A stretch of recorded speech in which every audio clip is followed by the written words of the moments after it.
Hi, ladies. If your hair growth appears to be stagnated, especially at shoulder length, well, in this video, we're going to give you 10 easy, actionable things you can do today to retain every single inch of hair growing out of your head. So keep watching.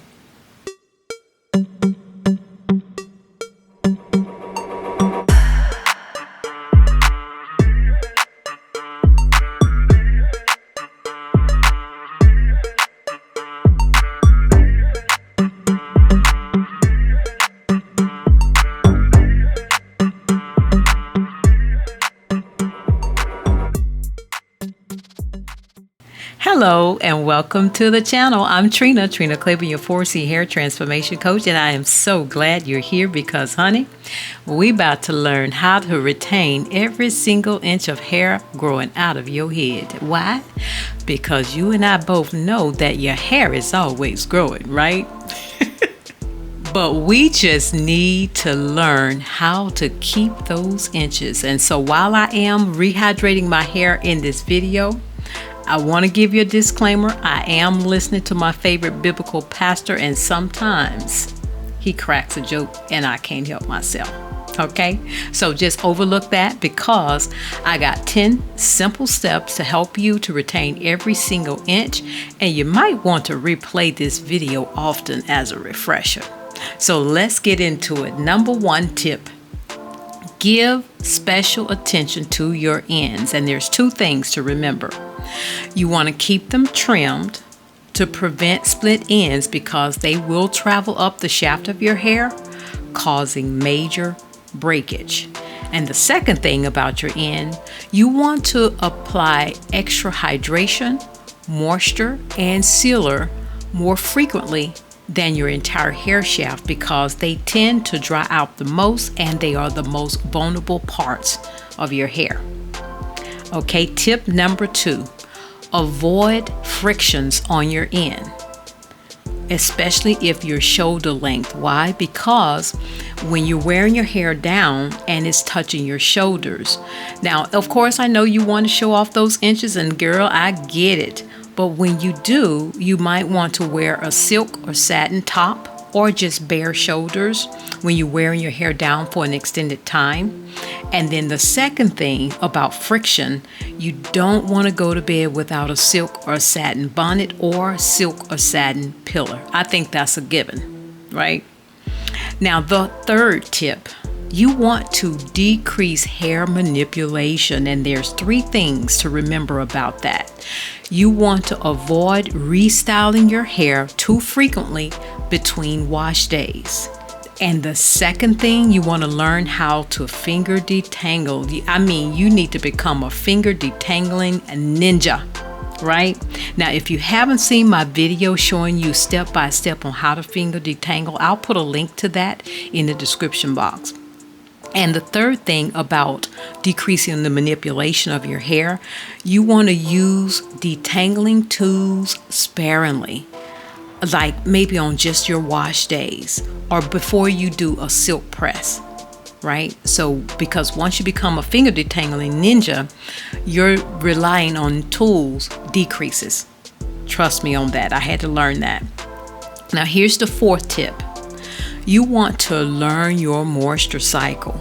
Now, if you're a beginner with your new hair journey, you definitely want to have a hair journal because it's going to help you track the product performance and your hair behavior. And I know it can be a pain, but you know what? If you do this on the front end, it will make the rest of your hair journey so much easier and a whole lot more fun. I promise you on that.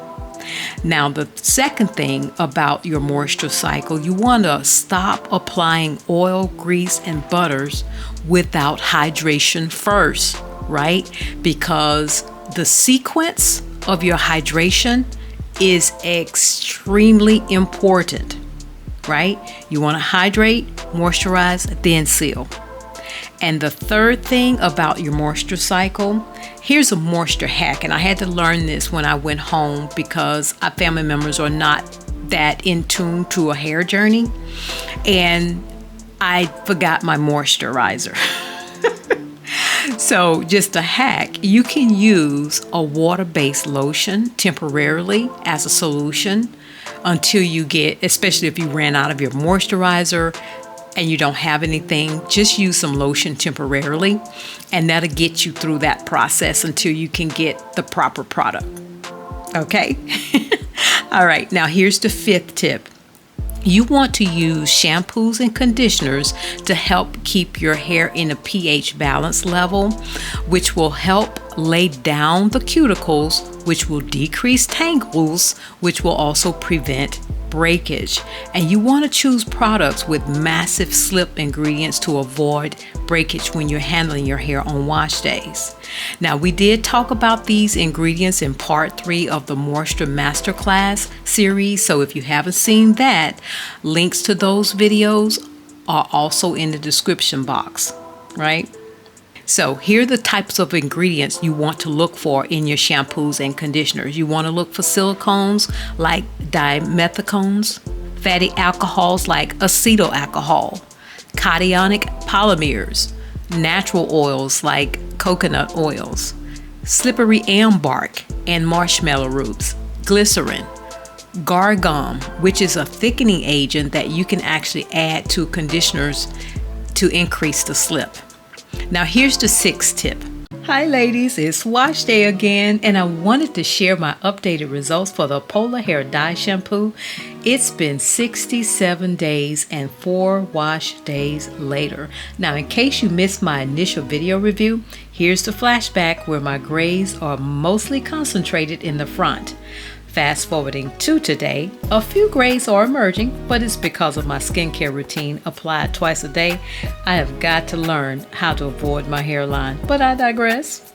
In comparison, the hair past my hairline are still rocking in the black, and it blows my mind to get this kind of results in just 10 minutes. So ladies, if you want to try it out for yourself, scan the QR code or click the link in the description box and get an additional 5% off your entire purchase and take full advantage of their 30-day money-back guarantee and let me know how you love it, okay? Always examine the ingredients in products to select according to your hair porosity. That is so important because the right product can help keep your hair moisturized longer, which in turn will prevent breakage, right? And here's the 7th tip. You want to install your protective styles with low manipulation. Now in my journey, I find the best ones are twists, braids, that's the 3-strand braids, and buns. Cornrows, depending upon how tight they are, that might not be a selection you want to do, especially if you're like me, you're menopausal. You notice that I stay away from cornrows, and it is for that reason because my hair is more vulnerable at this stage in life. Now here's the 8th tip. You want to take down protective styles properly. So when I was wearing braids before I knew better, this is the sequence of events that I did. First of all, I cut away the added hair to make the unraveling a lot easier. The second thing, in sections, I dissolved the roots where the oil, the product, and the dirt tends to build up by saturating it with a penetrating oil like coconut oil or botana oil. And then the third thing I did was to add your favorite detangling product to help soften your natural hair and remove the added hair by finger detangling only. Finger detangle by getting that added hair out. And here is the 9th tip. You want to use the right styling equipment. Especially if you're 4C, we have the tightest curls. You want to avoid combs and brushes with that little ball at the end of the tip. And I'll show you an example here. You want to stay away from those because our hair tends to curl up around those. And I don't know if you know anything about die cutting, but the demarcation between the shaft of those brushes and comb and the ball itself, once that gets raised, your hair will find its way to it and it'll pull those strands out. The second thing you want to stay away from, you see this little round brush? Use, unless you're a professional and you know how to handle that on 4C hair, if I were you, I would stay away from that. I tried it one time and man, I almost had to grab the scissors. Don't do that to your hair. If you're professional, now if you blow dry your hair and it's in a stretched state, you may get away with this brush, but putting this brush in your hair in a curly state, no ma'am. No ma'am. Okay? Now, I know you all, if you've been on my channel, you know I love the FHI brush. And if you 4C, baby, this brush is your friend. Okay? Yeah, it is your friend. And the second thing you want to invest in is a detangling product. Now, of course, for me, now I'm sure that there's more out there. I haven't tried another one because I love this one so much. It's the Cantu Black Castor Oil Detangler. Chef kiss. Chef kiss. Okay? And I'll put a link to that one in the description box for each one of those products. Now, here's the 10th and final tip for you ladies. You want to keep your hair in a stretched state with little to no heat. Now, the number one thing that I've invested in, and I know it's a little pricey, is the Rev Air. This product, oh my God, I truly believe that the manufacturers was thinking about us, 4C, because it is a game changer. And I know it's pricey, but let me tell you, it is the best investment you could ever do. Now, what I did, I could have bought it outright with my income. I could have done that. I could have even put it on a credit card. But I didn't want to do that. And I'm going to be totally honest with you. What I did, I went and gave plasma for 3 weeks and got it. That's what I did. This is no joke. That is exactly what I did. I'm not telling you that's what you need to do, but I'm telling you that this product, especially when you want to get braids in and you want your hair to be stretched so that it can be handled easier, or if you just want to keep your hair in a stretched state without a whole lot of time, this product, this blow dryer is the key. Okay? I stand by it. But there are other things that you can do if you just don't have the finances. And of course, you're just going to take a little time. You can use the banding method, the threading method, or you can put large braids in and make sure you stretch it, right? And so that you can keep it in that stretched state, so that when you get ready to style your hair and your hair is in a stretched state, to keep down the detangles, keep down the breakage, and you can save your length, right? So if you made it to the end of this video, I hope you enjoyed it. And my question to you, what techniques have you been doing to keep your inches? Please share that with the community in the description box, because we're all learning, and that's what this channel is all about. We are on a hair journey. Everybody's journey is unique, but there's things that we can try that's been successful and see if it will work for you. So thank you so much for watching, and if you are not a subscriber, I encourage you to subscribe, leave a comment, ring the bell so that you will not miss another video. And I want to thank you so much for watching, and I will see you on the next video. Be blessed.